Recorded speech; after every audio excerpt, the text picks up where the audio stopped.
এবার ইরান বলছে যদি ইরানের তেল ক্ষেত্রে, গ্যাস ক্ষেত্রে বা গুরুত্বপূর্ণ স্থাপনায় আঘাত হয়, তাহলে আমেরিকার যে মিত্র আছে গালফ কান্ট্রি, মানে আরব কান্ট্রি, তাদেরকে 10 গুণ মাসুল দিতে হবে, 10 গুণ। পাশাপাশি ডোনাল্ড ট্রাম্পের একটি ইন্টারভিউ নিয়েছে এক লেডি সাংবাদিক। তিনি ট্রাম্পের কাপড় খুলে ছেড়ে দিয়েছেন, ধুতি পরে এখন হাঁটা শুরু করেছেন ডোনাল্ড ট্রাম্প। দর্শক, এছাড়া আরো বেশ কিছু খবর থাকবে, আমি আপনাদের ধারাবাহিক দেওয়ার চেষ্টা করছি। শুনতে এবং দেখতে কোনো প্রবলেম হচ্ছে না আপনাদের, আশা করি। হলে আমাকে অবশ্যই কমেন্ট করে জানাবেন। আলহামদুলিল্লাহ, অনেক ভালো খবর। এক ভাই জানিয়েছেন, মাসুম ভাই ইতালি থেকে চাতক পাখির মতো অপেক্ষা করছি আপনার। জি ভাই, আপনাদের অপেক্ষার জন্য এসেছি। সন্দীপ হরিশপুর থেকে দেখছেন মাহমুদুল হাসান। জি, আমি এবার একটা একটা করে খবর দেওয়ার চেষ্টা করছি। আমেরিকা ইরানের উপর অজস্র বোম্বিং করেছে, সেটা যুদ্ধ বিমান কিংবা মিসাইলের মাধ্যমে। কখনো আমেরিকা এসছে, কখনো ইসরায়েল এসছে। কিছু তথ্য উঠে এসছে এরকম মার্কিন গণমাধ্যমে যে আরব আমিরাত নিজেও কিছু যুদ্ধ বিমান পাঠিয়েছে ইরানের বিরুদ্ধে। সেখানে তারা তাদের পতাকা বা তাদের যেই দেশীয় যে পতাকা আইডেন্টি, সেটাকে মুছে নিয়েছে। পাশাপাশি ইসরায়েলের আয়রন ডোম ইসরায়েল থেকে কিনে আরব আমিরাত ইনস্টল করেছে। অর্থাৎ ইসরায়েলকে এক প্রকার তার রাষ্ট্রের সাথে তার সম্পর্কের বিষয়ে অনুমোদন দিয়ে দিয়েছে মুসলিম বিশ্বের অন্যতম বিস্ফোরা আরব আমিরাত। আব্রাহাম অ্যাকর্ডের যেই বিষয়টি নিয়ে এতদিন আলোচনা চলছিল চূড়ান্ত লেভেলে, এক প্রকার অর্থে সেটাকে বৈধতা দিল আমাদের জুব্বা পাগড়িওয়ালা আরব আমিরাত। যদিও এটা ইসলামের পোশাক হিসেবে তারা বিবেচনা করছে না, এটা আরবের পোশাক। এটাকে নিয়ে আমি কটূক্তি করছি না। বলা হচ্ছে আরব আমিরাত তারা ইসরায়েল থেকে তাদের গর্বের আকাশ প্রতিরক্ষা সিস্টেম আয়রন ডোম কিনছে এবং চেষ্টা করবে ইরানের সাথে যে লড়াইটা হবে, ইরান ইসরায়েলে যে আক্রমণগুলো করবে আরব থেকে, আরব আমিরাত থেকে, সেগুলো ইন্টারসেপ্ট করতে হবে। কারণ ইরান থেকে সৌদি আরব, আরব আমিরাত, ইরাক কয়েকটি দেশ হয়ে ইসরায়েলে আক্রমণ করতে হয়। তখন পথই তারা বাধা দেবার চেষ্টা করবে, আবার নিজের ভূমিকেও রক্ষার চেষ্টা করবে। বড় অভিযোগটি এসছে যে ইরানের ভেতরে যে আক্রমণ হয়েছে তার মধ্যে গোপনে আততায়ীর মতো আরব আমিরাত এসেও ইরানে আক্রমণ করে গেছে। তো এই মুহূর্তে যে খবরটি এখন বিশ্বব্যাপী প্রচার হচ্ছে সেটি হলো মার্কিন যুক্তরাষ্ট্রের 9,500-এর উপর, আবারও বলছি 9,500-এর উপর বোমা ব্যর্থ হয়েছে ইরানে এসে এবং ইরান এগুলোকে ধ্বংস করেছে। সবচেয়ে বড় কথা হলো 2,000 পাউন্ডের 3টি বাংকার ব্লাস্টার বোমা, যেগুলো দিয়ে ইরানের পারমাণবিক সাইটগুলোকে ধ্বংসের চেষ্টা করেছিল আমেরিকা। সেই বাংকার ব্লাস্টার 3টি 2,000 পাউন্ড ওজন এক একটার, সেগুলো ইরান ধ্বংস করেছে এবং সেই ছবিও ইরান রিলিজ করেছে। পাশাপাশি প্রচুর মিসাইল, রকেট, বিভিন্ন ভেরিয়েন্টের আমেরিকার বোমাকে প্রায় 9,500 যে সংখ্যাটা বললাম ইরান ধ্বংস করেছে। তার মানে আমেরিকার এই বিশাল বাজেটের অস্ত্রগুলো ইরানে এসে পড়েছে, কিন্তু ইরান দুটোভাবে রক্ষা করেছে। এক অলৌকিকভাবে আল্লাহর সাহায্যের মাধ্যমে, যেগুলো মাটিতে পড়েছে কিন্তু ব্লাস্ট হয়নি। আর কিছু আছে ইরান আকাশ প্রতিরক্ষা সিস্টেমের মাধ্যমে ধ্বংস করেছে। এক প্রকার আল্লাহ রাব্বুল আলামিনের সাহায্য ইরান পাচ্ছে, সেটা এই ঘটনার মাধ্যমে প্রমাণিত হয় যে আমেরিকার এই ভয়ঙ্কর বোমাগুলো ইরানে এসে নিষ্ক্রিয় হয়ে গেছে, কাজ করতে পারেনি। পরবর্তী ইরান এগুলোকে নিষ্ক্রিয় করেছে, নিজেরা ধ্বংস করেছে এবং কিছু বোমা রেখে দিয়েছে, যে বোমাগুলোর অনুকরণ করে ইরান নিজেও শত্রুর বিরুদ্ধে এই মিসাইল বা এই বোমা বা এই বাংকার ব্লাস্টার বোমা এগুলো তৈরি করবে। এটা আমেরিকার জন্য অনেক বড় একটি ধাক্কা হিসেবে বিবেচিত হচ্ছে। দর্শক, 2 নম্বর যে গুরুত্বপূর্ণ খবর সেটি হলো ইরান এবার স্পষ্ট জানিয়ে দিয়েছে, কারণ আমেরিকা বলছে তারা হরমুজ প্রণালী দিয়ে ইরানের তেল আসা যাওয়া বা পরিবহন করতে দেবে না, কোনো জ্বালানি পরিবহন করতে দেবে না ইরানকে। কে বলছে? আমেরিকা। এবং ককেশাস অঞ্চল বলি, হরমুজ প্রণালী বলি, প্রত্যেকটা অঞ্চলে তারা বাধার সৃষ্টি করতে চাইছে। যদিও ইরান আমেরিকার চোখের সামনে দিয়ে 70 থেকে 80টি কার্গো জাহাজ পরিবহন করেছে তেল গ্যাস নিয়ে। এই মুহূর্তে আমেরিকা শক্তভাবে বাধা সৃষ্টি করছে, কারণ ডোনাল্ড ট্রাম্পের ইজ্জত পুরোটাই চলে যাচ্ছে যে ইরানকে সে আটকাতে পারছে না। এই কারণে তো ইরান স্পষ্ট করে বলে দিয়েছে যদি ইরানের কোনো জাহাজে আক্রমণ হয় তাহলে যুদ্ধবিরতির সকল নিয়ম বা ধারা বাতিল হয়ে যাবে। ইরান সরাসরি শত্রুকে টার্গেট করবে। শুধু শত্রুকে টার্গেট নয়, ইরান তার মিত্র গালফ কান্ট্রি, যেখান থেকে আমেরিকা উড়ে এসে ইরানে আক্রমণ করবে, সেটা সৌদি আরব হোক, কাতার, কুয়েত হোক, জর্দান হোক, সেটা আরব আমিরাত হোক, বাহরাইন হোক, যেই দেশটি হবে, ইরানে যদি 1 গুণ হামলা হয় ইরান তাকে 7 গুণ না 10 গুণ প্রতি উত্তর দেবে। একদম স্পষ্ট করে বলছে। ইরান বলছে যে আমরা যা বলি তা করি, এটা পৃথিবী জানে। গত 40 দিনের যুদ্ধ প্রমাণ করেছে আমরা যা বলেছি তাই করেছি, এবারও তাই করব। ইরান বলছে যে দেশগুলো ইরানের বিরুদ্ধে আমেরিকা বা ইসরায়েলকে আক্রমণে সহযোগিতা করবে, যেখান থেকে যুদ্ধ বিমানগুলো উড়বে, যেখান থেকে রিফুয়েলিং বিমানগুলো উড়বে, যেখান থেকে প্রতিরক্ষা ব্যবস্থা দিয়ে ইন্টারসেপ্ট করবে, বা যেখান থেকে ইরানের প্রত্যেকটি কাজে বাধা সৃষ্টি করবে বা হামলা করবে, এই প্রত্যেকটা জায়গায় 10 গুণ হামলা ইরান করবে। এবং ইরান বলছে আমরা শত্রুর তেল, গ্যাস, ওয়াটার রিফাইন যেগুলো আছে, যেখান থেকে পানি পরিশুদ্ধ করা হয়, গুরুত্বপূর্ণ আবাসন, সব টার্গেট করে লক করে দিয়েছি। অর্থাৎ আর আমরা শত্রুকে ছাড় দেব না। এতদিন শত্রুকে বুঝিয়েছি তুমি আমেরিকাকে থামাও, এজন্য আমরা সহনীয় পর্যায়ে শত্রুকে প্রতি উত্তর দিয়েছি। আমরা আর সহনীয় পর্যায়ে প্রতি উত্তর দেব না। আমরা শত্রুকে এবার এমন জবাব দিব যাতে করে আরবের দেশ বুঝবে তারা ইরানের সাথে শত্রুতা করে আর আমেরিকাকে বন্ধু বানিয়ে কত বড় মাসল দিতে হচ্ছে বা কত বড় ভুল করেছে। এই বিষয়টি ইরান স্পষ্ট জানিয়ে দিয়েছে। তার মানে ইরানের কোনো তেলকূপে হামলা হলে ইরান আরবের কোনো তেলকূপ বাকি রাখবে না, সবগুলোকে জ্বালিয়ে দেবে। এদিকে চীনের জাহাজ আটকানো বা চীনকে বাধা দেওয়ার কারণে চীনের পক্ষ থেকে আমেরিকাকে কড়া বার্তা পাঠানো হয়েছে। চীন স্পষ্ট করে বলেছে যে ইরান বা যে কোনো দেশের সঙ্গে চীনের সম্পর্ক স্বাভাবিক সম্পর্ক, কারণ আমেরিকা চাইলে যে কারোর সাথে সম্পর্ক যেমন করতে পারে, চীনের অধিকার আছে যে কারোর সাথে সম্পর্ক সৃষ্টি করা বা সেই সম্পর্ক বজায় রাখা। আমেরিকা তার কাজে বাধা দিয়ে বা তার জাহাজে বাধা দিয়ে যে কাজটি করছে, এটা আমেরিকা এ অঞ্চলে নতুন করে আরেকটি আগুন ছড়িয়ে দেওয়ার কাজ করছে। কে বলছে? এটা চীন। চীন বলছে আমরা আমেরিকাকে সতর্ক করে বলছি যে আপনারা এই বিষয়ে সতর্ক হন, আমাদের সাথে গায়ে পাড়া দিয়ে বা পায়ে পাড়া দিয়ে ঝগড়া করবেন না, এটা ঠিক হবে না। ইরানকে সামলাতে গিয়ে যদি আপনার এই অবস্থা হয়, আপনি চীনকে কিভাবে ঠেকাবেন? চীন একদম কড়া ভাষায় আমেরিকাকে ধোলা দিয়েছে।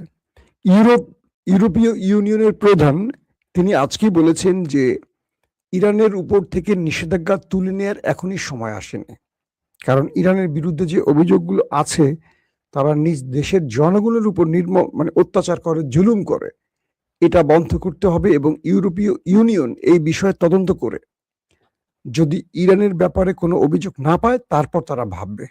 যদি অভিযোগ আগের মতো থাকে তাহলে তারা ইরানের উপর এখনই নিষেধাজ্ঞা প্রত্যাহার করবে না। অর্থাৎ ডোনাল্ড ট্রাম্পের বক্তব্যটি ইউরোপীয় ইউনিয়নের প্রধান এই লেডি প্রকাশ করেছেন। ইরান বলছে ইউরোপীয় ইউনিয়ন কি করবে সেটা আমাদের দেখার বিষয় না। ইউরোপের যে দেশগুলো আমেরিকার সাথে মিত্রতার বন্ধনে আবদ্ধ থাকবে, আমরা তাদেরকে হরমুজ প্রণালী পার হতে দেব না। আর আমেরিকার জন্য বার্তা হলো, আমেরিকা যদি কোনোভাবে এখান থেকে সরে না যায় তাহলে বাবুল মান্দাফা বন্ধ করে দেব, পুরো আরবের তেল বেচা বন্ধ, বিশ্বকে আমরা অন্ধকার করে দেব। তো ইতিমধ্যে ইরানের পররাষ্ট্রমন্ত্রী আব্বাস আরাকচি পাকিস্তান সফর করে ওমান গেছেন, ওমান সফর শেষ করে দ্রুত আবার পাকিস্তান এসছেন, পাকিস্তান সফর শেষ করে তিনি আবার রাশিয়া এসছেন। তো তার ইরানের যে বক্তব্য বা ইরানের যে প্রস্তাবনা, এই প্রস্তাবনাগুলো আব্বাস আরাকচি পাকিস্তানের মাধ্যমে আমেরিকাকে ট্রান্সফার করেছে। এবার তিনি রাশিয়া সফর করেছেন। তো রাশিয়াতে এসে তিনি যে কাজটি করছেন, ভ্লাদিমির পুতিন এবং তার পররাষ্ট্রমন্ত্রী সার্গেই ল্যাভরভের সাথে গুরুত্বপূর্ণ বৈঠক করেছেন এবং বৈঠকে রাশিয়া কিছু নতুন তথ্য দিয়েছে যে রাশিয়া বলছে যদি আমেরিকা চায় তাহলে রাশিয়াতে ইরান এবং আমেরিকার মধ্যে মধ্যস্থতা করতে পারে রাশিয়া, গ্রান্টার রাষ্ট্র হিসেবে রাশিয়া থাকতে পারে। অর্থাৎ একটা পজিটিভ পরিকল্পনা রাশিয়া ব্যক্ত করেছে ভ্লাদিমির পুতিন। 2 নম্বর, এবং ইরানের উপর ইরানের যে ন্যায্য অধিকারগুলো আছে, একটা রাষ্ট্রের যে অধিকারগুলো আছে, সেটা জলরাশির অধিকার। পৃথিবীর প্রতিটি দেশ তার জলরাশির টোল আদায় করার ক্ষমতা রাখে, কেন ইরান পারবে না? ইরান তার নিজের তেল বাজারে বিক্রি করবে, এখানে আমেরিকার বাধা দেওয়ার কোনো কারণ থাকতে পারে না। ইরান হরমুজ প্রণালী দিয়ে তার পৃথিবীর যে কোনো দেশে তার তেল বিক্রি করবে, সেখানে আমেরিকার নৌ অবরোধ করছে, এটা অবৈধ। অর্থাৎ ইরানের প্রত্যেকটা কাজকে ব্ল্যাঙ্ক চেক দিয়ে দিয়েছে মিস্টার ভ্লাদিমির পুতিন এবং ইরানের পাশে থাকার ঘোষণা দিয়েছেন। অর্থাৎ তিনি বলছেন যে ইরানকে সব রকম সহযোগিতা এবং ইরানের পাশে থাকবে রাশিয়া, মানে পুতিনের রাশিয়া। পাশাপাশি ইরানকে আরো কিছু বিষয়ে পরামর্শ দিয়েছে যেগুলো বিশ্ব গণমাধ্যমে সেইভাবে আসছে না। অর্থাৎ এগুলো বিভিন্নভাবে বিভিন্ন আউটলেট প্রকাশ করছে। তারা বলছে যে ইরানের সামরিক জায়গাগুলোকে, সামরিক খাতগুলোকে আরো আধুনিক করার চেষ্টা করছে রাশিয়া। পাশাপাশি যে জায়গাগুলো দুর্বলতা আছে সেইগুলোকে দ্রুত স্ট্রং করার জন্য ভূমিকা রাখবে রাশিয়া। কারণ এই জিনিসগুলো আসলে স্পষ্ট এইভাবে আলোচনা আসার কথা না, কারণ এই জিনিসগুলো প্রকাশে তারা আলোচনা করে না। তবে কিছু কিছু গণমাধ্যম এই তথ্যগুলো দিচ্ছে। আমরা সত্য মিথ্যা জানি না, তবে সত্য হওয়ার সম্ভাবনা বেশি, কারণ এইটাই মূল উদ্দেশ্য। এবং ইরান রাশিয়ার কাছে গেছে তার আরেকটি কারণ হলো আমেরিকার সাথে যুদ্ধ ছড়িয়ে পড়লে রাশিয়া কি ভূমিকা নেবে, কি সহযোগিতা করবে, বা আমেরিকার সাথে কূটনৈতিক পর্যায়ে আলোচনার টেবিলে ইরান কোন ল্যাঙ্গুয়েজে, কোন ভাষায় কথা বলতে পারে, তারও কিছু বড় ভাইয়ের থেকে পরামর্শ নিতে পারে। এই বিষয়গুলো আছে। তো ইরানের আব্বাস আরাকচি বা ইরানের ভেতর থেকে বলা হয়েছে তারা আমেরিকার সাথে আলোচনা করবে না। ডোনাল্ড ট্রাম্প আজকে জানিয়েছেন তিনি 18 ঘন্টা জার্নি করে তার প্রতিনিধিকে আবার পাকিস্তানে পাঠাতে পারবেন না। তার প্রতিনিধিরা বারবার ছুটে গেছেন, কিন্তু ইরান তাকে লজ্জা দিয়ে চলে গেছে আরেক দেশে। অর্থাৎ ইরান এই আলোচনায় চাচ্ছে না। তো এই 18 ঘন্টা তার যারা প্রতিনিধি, Steve Witkoff, JD Vance, Jared Kushner, তারা বারবার ছুটে গিয়ে প্রতারিত হচ্ছে, ইরান তাদেরকে পাত্তা দিচ্ছে না। এটা ডোনাল্ড ট্রাম্পের ভালো লাগেনি। ডোনাল্ড ট্রাম্প বলছে আমাদের কিছু প্রস্তাবনা আমরা ইরানকে পাঠিয়েছি, ট্রাম্পের কিছকিছু প্রস্তাবনা আমরা পেয়েছি যেগুলো নিয়ে আলোচনা চলছে। ইরান যদি আমাদেরকে টেলিফোন করে, হ্যালো 000-420, মানে 420 দিয়ে নাম্বার দিলে ডোনাল্ড ট্রাম্পকে পাওয়া যাবে। এই নাম্বারে আবার কেউ কল দিয়েন না, চলে যেতে পারে আবার কিন্তু অন্য জায়গায়, বুঝছেন নি? তো বলছে যে ইরান যদি টেলিফোন করে, আমরা আর প্রয়োজনে আলোচনার এই কি বলে মুখোমুখি আলোচনা বা কোনো এক দেশে গিয়ে আলোচনা করতে গিয়ে দরকার নেই, আমরা এখন টেলিফোনে কথা বলতে পারি। ইরান যদি চায় টেলিফোন করুক, আমরা কথা বলবো এবং কি বিষয় আলোচনার মাধ্যমে কোন কোন ধারাগুলো দিয়ে আমরা একটা মানে কি বলবো শান্তি আনতে পারি। ডোনাল্ড ট্রাম্পের শরীরটু পরিবর্তন হয়েছে, কারণ তার উপর যেই অ্যাটাকটি হয়েছে সেই অ্যাটাকে তিনি কিছুটা ভরকে গেছেন। তো ইতিমধ্যে একটি দুর্দান্ত খবর পাওয়া গেছে, সেটি হলো আইডিএফ, ইসরায়েলি সেনাবাহিনী সাউথ লেবাননে কঠিন প্রতিরোধের মুখে পড়েছে। তাদের অনেকেই হতাহত হয়েছে। তাদের হেলিকপ্টার প্রবেশ করেছিল, সেটাকেও টার্গেট করা হয়েছে। অল্পের জন্য প্রাণে বেঁচে গেছে হেলিকপ্টার এবং তার ভেতরে থাকা সেনারা। এবং যে সেনারা সাউথ লেবাননে দখল করতে গেছে, তাদের উপর গেরিলারা, হিজু বাহিনী ব্যাপক অ্যাটাক করেছে, করে তাদেরকে মোটামুটি ছন্নছাড় করে দিয়েছে, তা নাস্তানুবোধ করে দিয়েছে। আর কি বলবো, লন্ড ভন্ড কোনটা শব্দ বলবো বলেন? তো অনেকেই হতাহত হওয়ার খবর পাওয়া গেছে। সেখানে চলছে যুদ্ধবিরতির মধ্যে যুদ্ধ। দর্শক আসেন আজকের মূল খবরটির কাছে যাই। এবার আমাদের টেম্পু সাহেব ডোনাল্ড ট্রাম্প, বুঝছেন নি? ডোনাল্ড ট্রাম্প না ডোনাল্ড ট্রাম্প কোনটা হবে? তিনি তো এইভাবেই কথা বলেন। তিনি এক নারী সাংবাদিক, আপনারা স্ক্রিনে দেখতে পাচ্ছেন হয়তো, তিনি এক নারী সাংবাদিকে ইন্টারভিউ দিচ্ছিলেন আজ। তো এই ইন্টারভিউ দেওয়ার সময় অ্যাবিস্টিন মনে আছে, এক অল্প বয়সী কিশোরী মেয়ের জোর করে ডট ডট ডট ডট করার অভিযোগে মামলা হয়েছে ডোনাল্ড ট্রাম্পের নামে। তো এই নারী সাংবাদিক ট্রাম্পকে একদম মুখের উপর প্রশ্ন করেছে যে ব্যক্তি আপনাকে অ্যাসাসিনেশনের জন্য, আপনাকে হত্যার জন্য অ্যাটাক করেছে, তিনি একটি প্রতিবাদ পত্র লিখেছিল, কেন আপনার উপর টার্গেট করেছে। তো সেখানে বলেছে আপনি এভাবে অনেক নারীর জীবন নষ্ট করেছেন, ব্লাব ব্লাব ব্লাব ব্লাব ব্লাব, মানে নারী গঠিত অনেক বিষয়। এবং ট্রাম্পের মোটামুটি ওই চরিত্রের আর কি, কুচরিত্রের যত কিছু আছে এই নারী ট্রাম্পকে সামনে বসিয়ে প্রশ্ন করছিল। আর ট্রাম্প তখন মানে তার, আমাকে যদি কোনো নারী সাংবাদিক প্রশ্ন করে, মাসুম ভাই আপনার ক্যারেক্টার এরকম, আপনার ক্যারেক্টার ওরকম, আমার চেহারাটা কেমন হবে একবার কল্পনা করেন, তাই না? তো ট্রাম্পের চেহারাটা এরকম হয়ে গেছে। তো ট্রাম্প কি উত্তর দিবেন? তিনি বলছেন, তোমার এত বড় সাহস, তুমি আমাকে এই প্রশ্ন করছো, তোমার নিজের ক্যারেক্টার কেমন? তোমার এই প্রশ্ন করা কোনোভাবেই ঠিক হয়নি। ওই ছেলে যে আমাকে গুলি করছে সে তো একটা অ্যাবনর্মাল মানুষ, সে সাইকো, সে পাগল, তার প্রশ্ন তুমি আমাকে করতে পারো না। তোমার নিজের চরিত্র কেমন? একদম ট্রাম্প উত্তর না দিয়ে নারী মোটামুটি তার ক্যারেক্টার অ্যাসাসিনেশন করে ছেড়ে দিয়েছে। তো এই ভিডিওটি পুরো পৃথিবীতে ভাইরাল হয়েছে। একজন প্রেসিডেন্টকে তার দেশের একজন সাংবাদিক এইভাবে প্রশ্ন করতে পারে, এটা আমরা কত 15-16 বছরে দেখেছি। শেখ হাসিনার আমল বা বর্তমান আমল আমরা দেখি আমাদের গণমাধ্যম প্রধানমন্ত্রীকে বা একজন মামুলি প্রতিমন্ত্রী উপমন্ত্রীকে কিভাবে তেল দেয়। কারণ একজন মন্ত্রী বা প্রধানমন্ত্রী বা প্রতিমন্ত্রী বা গতিমন্ত্রী বা সতিমন্ত্রী যারাই থাকেন, তাদেরকে একটা প্রশ্ন করলে তারা পরের দিন মাইন্ড করলে তার মিডিয়া বন্ধ করে দেবে, তার চাকরি চলে যাবে। অনেকের চাকরি চলে যাচ্ছে গণমাধ্যম থেকে। আওয়ামী লীগ আমলে যখন চাকরি চলে যেত তখন বিএনপি নেতারা বলতো এটা অগণতান্ত্রিক, এটা ঠিক না, বাক স্বাধীনতার প্রয়োজন আছে, এটা গণতান্ত্রিকভাবে এটাকে সমাধান করতে হবে। তখন আওয়ামী লীগ শুনতো না, বিএনপি বলে যেত গণতান্ত্রিক গণতান্ত্রিক। এখন অনেক টেলিভিশন থেকে অনেকের চাকরি গেছে, সময় কি বলে, সময় টিভি না, এখন টিভি থেকে গেছে, অনেকে আমি চিনি, এটা নিয়ে আমি কথা বলি নাই যদিও। তো বাংলাদেশে এরকম সাহস কে করবে? বিশ্বের সবচেয়ে পাওয়ারফুল রাষ্ট্র আমেরিকার প্রেসিডেন্ট, সবচেয়ে পাওয়ারফুল ব্যক্তি ডোনাল্ড ট্রাম্পকে বলতেছে আপনার তো অ্যাবিস্টিন আপনার বিরুদ্ধে অভিযোগ করেছে, আপনি এই করেছেন সেই করেছেন, আপনি সেই অ্যাবিস্টিন মামলা থেকে বাঁচার জন্য আপনি ইরানের সাথে যুদ্ধ করছেন।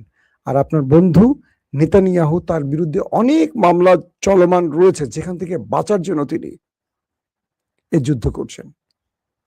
ট্রাম্প উত্তর দেবেন কি, তার সাথে ঝগড়া শুরু করে দিচ্ছেন। তারপরও নারী গ্রেপ্তার হয়নি, গুম হয়নি, খুন হয়নি, ক্রসফায়ার হয়নি, তাকে তুলে নেয়নি ডিবি। বাংলাদেশের ডিবি যেমন তুলে নেয় সোশ্যাল মিডিয়ায় কথা বললে, আগেও নিত, এখনো নেওয়া শুরু করছে, এরকম তুলে নেয়নি।